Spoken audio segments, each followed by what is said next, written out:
Sir శ్రీరస్తు శుభమస్తు అవిఘ్నమస్తు అని అంటారు.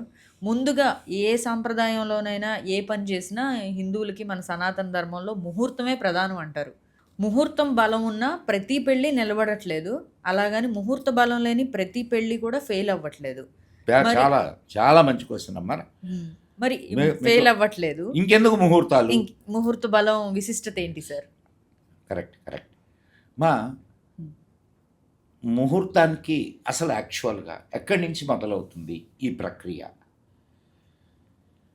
ఈ అబ్బాయికి ఈ అమ్మాయిని ఇద్దాం, వాళ్ళిద్దరు ఏం చేస్తారు? ఇద్దరు జ్యోతిష్కుడి దగ్గరికి వెళ్ళి, అయ్యా ఈ వీటికి పొంతనుందా అని చూస్తారు. అవునా?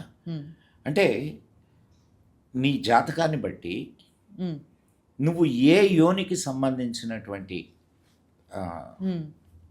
జాతకమో జాతకం చెప్తుంది. నక్షత్రాలను బట్టి ఉంటాయి.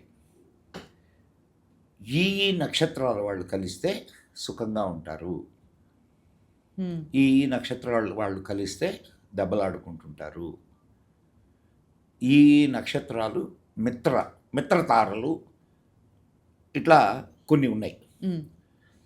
అవన్నీ చూసిన తర్వాత జరుగుతున్నాయా ఒకటి. తర్వాత మీరు పెళ్ళిళ్ళు గమనించారా? ముహూర్తానికి ఏమైనా జరుగుతున్నాయమ్మా? ముహూర్త సమయానికి జరగట్లేదు సార్ ఈ మధ్యకాలంలో. మరి మరి మరి మరి మరి ముహూర్తాన్ని ఎందుకు తప్పు పడుతున్నావు నువ్వు? ముహూర్తాన్ని తప్పు పట్టట్లేదు సార్, దాని విశిష్టత నేను అందుకే చెప్తున్నా.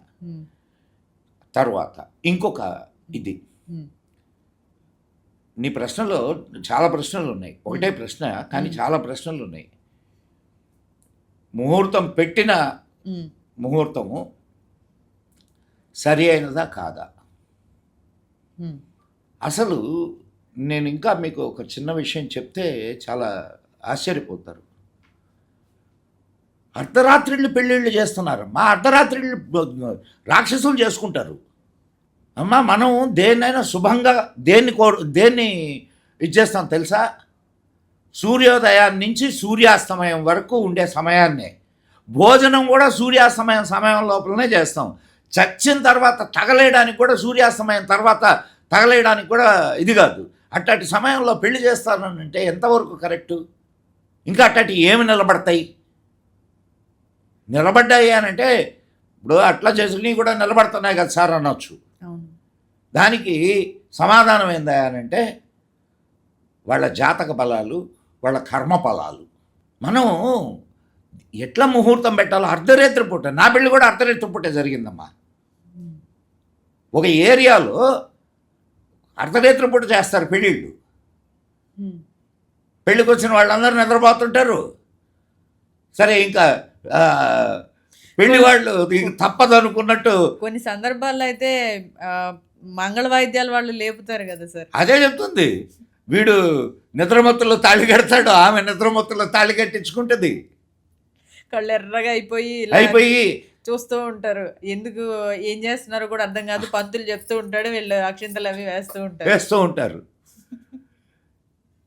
సో మనం ఇది ఎవడో ఎప్పుడో ఎక్కడో చేసి ఉంటాడు, ఇంకా దాన్ని ఫాలో అయిపోతుంటారు అనమాట. ఏది మంచి ఏది చెడు అనే ఆలోచించే జ్ఞానాన్ని పోగొట్టుకున్నాం మనం. అసలు సూర్యాస్తమయం తరువాత శుభకార్యాలు జరగవు. గృహప్రవేశాలు చేస్తారు. ఎప్పుడు చేస్తారమ్మా? తెల్లవారుజామున చేస్తారు. ఎందుకు? బ్రహ్మముహూర్తం అది. పోనీ బ్రహ్మముహూర్తంలో అన్న పెడుతున్నారా? 2ంటికి, 1 గంటకి, 12:30కి. ఇంకా అటువంటిప్పుడు ముహూర్తాల గురించి మాట్లాడుకోవద్దు. మనసుకు నచ్చిందే ముహూర్తం.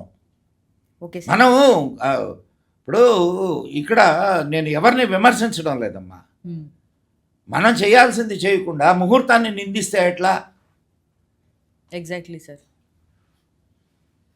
సో ముహూర్తాలు పెట్టినవి కూడా అన్నీ సభ్యంగానే జరిగినాయి, అయినా కాపురం జరగడం లేదు సరిగ్గా. అంటే వాళ్ళ కర్మ ఫలాలు ఉంటాయి. అవి అనుభవించక తప్పదు. కాబట్టి అట్టని మనం ముహూర్తాన్ని నిందించడానికి లేదు. Right sir. కానీ నా విన్నపం ఏంటంటే మీ ద్వారా శాస్త్రాన్ని తెలుసుకొని ముహూర్త నిర్ణయం చేయండి. అర్ధరేత్రుళ్ళు, అపరేత్రుళ్ళు, రాక్షసులు తిరిగే వేళ వాటిని ఏమంటారు? రాత్రుళ్ళు ఎవరు తిరుగుతారమ్మా? అసురులు. అసురులు. అసుర వేళ. అసలు సాయంత్రం ఏమంటారు? సూర్యాస్తమయం తర్వాత అసుర సంధ్య అంటారు. అసురు సంధ్య. మనం ఏమన్నా అసురులమా? అర్ధరేత్రి పూట పెళ్లి చేసుకోవడానికి కానీ ఇప్పుడు అలాగే జరుగుతున్నాయి కదా సార్ బయట వివాహాలు. జరుగుతున్నాయి అని అంటే అది పరిణామాలే మనం ఫేస్ చేస్తున్నాం. చేస్తున్నాం. మళ్ళీ ఈ పెళ్లి వ్యవస్థని నిందిస్తున్నాం. ఆ, రైట్ సార్. ఆకాశం అంత పందిరి అంటారు. పందిరి వేసి రాట పాతడం అమ్మా ఒకప్పటి కాలంలో సార్